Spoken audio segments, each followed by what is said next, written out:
Assalamualaikum teman-teman Milanisti semua, ketemu lagi dengan Maestroza Channel. Sebelum nonton video-video kita, jangan lupa untuk di subscribe dan tonton videonya sampai habis ya, supaya Maestroza bisa terus semangat berbagi info tentang klub kesayangan kita, AC Milan. Hanya 3 hari setelah dibukanya jendela transfer Januari, AC Milan telah menunjukkan keaktifan yang luar biasa di berbagai lini tim. Menurut media Milan News, klub hampir menyelesaikan operasi kedua mereka setelah berhasil memperoleh kembali Matteo Gabbia dari pinjamannya di Villarreal yang kemungkinan akan tampil melawan Empoli pada akhir pekan ini. Rossoneri berada di ambang penandatanganan Filippo Terracchiano dari Hellas Verona. Tim yang dipimpin oleh Giovinco Moncada telah mencapai kesepakatan hampir pasti untuk transfer permanen pemain muda internasional Italia U21 dengan biaya awal 4,5 juta euro ditambah bonus 1 juta euro. Proses kesepakatan hampir rampung dengan klub hanya perlu menyelesaikan rincian terakhir dan pemain akan segera menjalani tes medis. Setelah menyelesaikan operasi memperbaiki masalah lini pertahanan pasca cedera serius Fikayo Tomori, Malick Thiaw dan Pierre Kalulu, apa langkah selanjutnya bagi Milan? Moncada dan stafnya sekarang mengarah untuk memanfaatkan peluang di pasar transfer. Selain perhatian terhadap bek tengah lainnya, kebutuhan agen penguatan di lini tengah sangat mungkin, terutama jika Rade Krunic memutuskan untuk meninggalkan Milan ke klub seperti Fenerbahce atau Lyon. Sementara itu, Milan juga sedang pertimbangan kesepakatan untuk mendapatkan seorang striker, meski performa Luka Jovic belum menjadi prioritas utama dalam beberapa pekan terakhir. Klub masih terus memantau opsi untuk memperkuat lini serang mereka.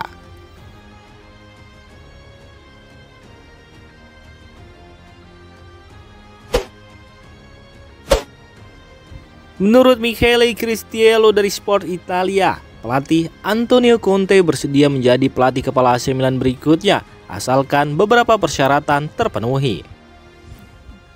Setelah berpisah dari Tottenham Hotspur secara kontroversial pada Maret kemarin, Conte mencari pekerjaan baru dan telah dikaitkan dengan sejumlah peluang, termasuk kembalinya ia ke Serie A. Laporan terbaru menyebutkan bahwa Conte telah bertemu Presiden Napoli, Aurelio De Laurentiis, untuk kedua kalinya dengan tawaran kontrak selama 3 tahun. Meskipun begitu, pelatih asal Italia itu lebih menarik untuk melatih AC Milan. Michele Cristiello, direktur Sport Italia dan jurnalis terkenal mengungkapkan pandangan tentang situasi ini selama siaran langsung di saluran Twitch for All Sports. Dengan komentarnya dilaporkan oleh Pianita Melan. Menurut saya, Conte akan menjadi pilihan terbaik untuk Milan. Dia sudah bertemu De Laurentiis 2 kali dengan gaji sekitar antara 7, 8, sampai 9 juta euro per musim. Namun, dia menunggu Milan, ungkapnya. Moncada dan Ibrahimovic menginginkannya. Forlani, seorang manajer hebat, ingin memeriksa kondisi keuangannya. Dia adalah kunci dari segalanya. Semua syarat untuk kolaborasi Milan dan Conte ada, tapi semuanya bergantung pada Forlani. Conte mungkin akan meminta 4 pemain bantuan terbaik yang ditargetkan dan total 6 penandatanganan. Milan bisa menjual pemain besar lainnya di musim panas dan itu tidak akan membuatnya takut. Conte lebih memilih Milan dan dia memiliki hubungan yang baik dengan Ibrahimovic. Antonio Conte sangat menyukai Milan sebagai tim. Dengan gaji 7 juta plus bonus, dia akan menuju ke AC Milan. Tapi saya ingin mengulangi, keputusan ada di tangan Forlani. Saat ini, saya mendukung Pioli, tapi siklusnya mungkin akan berakhir pada bulan Juni.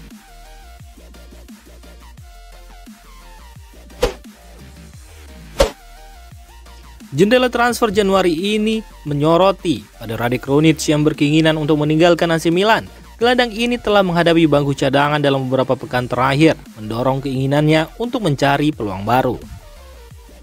Laporan terbaru mengindikasikan kehadiran agen Krunic serta direktur olahraga Fenerbahce di Milan, menggambarkan potensi perpindahan yang mungkin terjadi. Musim panas sebelumnya, Milan menolak tawaran dari Fenerbahce untuk Krunic atas desakan Stefano Pioli yang menganggapnya sebagai pemain yang vital bagi tim. Meski demikian, Krunic belum mendapatkan kesempatan bermain dalam beberapa pekan terakhir setelah sebelumnya menjadi bagian penting di awal musim. Menurut jurnalis Luca Bendoni, agen Krunic telah tiba di Milan untuk membahas potensi jalan keluar dengan kliennya. Namun perkembangan tak berhenti di situ saja. Yagi Sabuncuoglu, melaporkan kehadiran Mario Branco, Direktur Olahraga Fenerbahce yang berada di Milan, juga untuk membahas nilai transfer Krunic. Berdasarkan informasi yang beredar, Branco dijadwalkan bertemu dengan pihak Rossoneri guna membicarakan nilai transfer sebelum kembali ke Istanbul. Meski roda negosiasi telah berputar, kesepakatan akhir masih menjadi tanda tanya.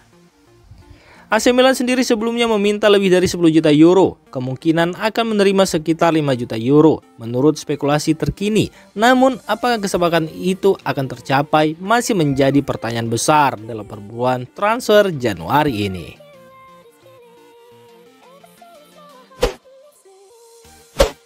Negosiasi antara AC Milan dan Fenerbahce mengenai transfer Radi Krunic terus bergulir, dengan Rossoneri bersiap melepasnya di bulan ini. Namun, laporan dari seorang jurnalis pihak Turki juga menanyakan tentang pemain lain, yakni Simon Kjaer.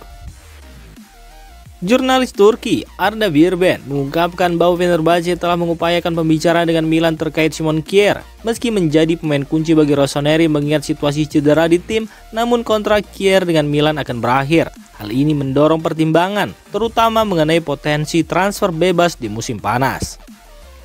Pengalaman Kjaer bersama Fenerbahce pada periode 2015 sampai 2018 menjadi faktor menarik, mengingat keakrabannya dengan klub tersebut. Namun saat ini fokus penuh Kjaer tetap terhadap Milan. Sebelumnya dia sudah menyatakan keinginannya untuk mengakhiri karir bersama Rossoneri. Oleh karena itu, meyakinkannya untuk kembali ke Turki bukanlah tugas yang mudah. Situasi kedua pemain ini terus dipantau dalam pembicaraan antara kedua klub, dengan AC Milan mempertimbangkan potensi transfer Krunic dan Fenerbahce menunjukkan minatnya terhadap Kjaer. Namun, Kjaer sendiri masih menunjukkan kesetiaannya pada Milan, membuat perpindahannya ke Turki menjadi tanda tanya besar.